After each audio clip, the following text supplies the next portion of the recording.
If there's ever a moment the name of Jesus needs to be exalted, it's now.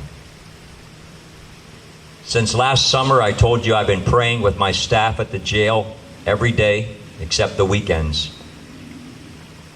And they always know I'm going to close my prayer in the name of Jesus.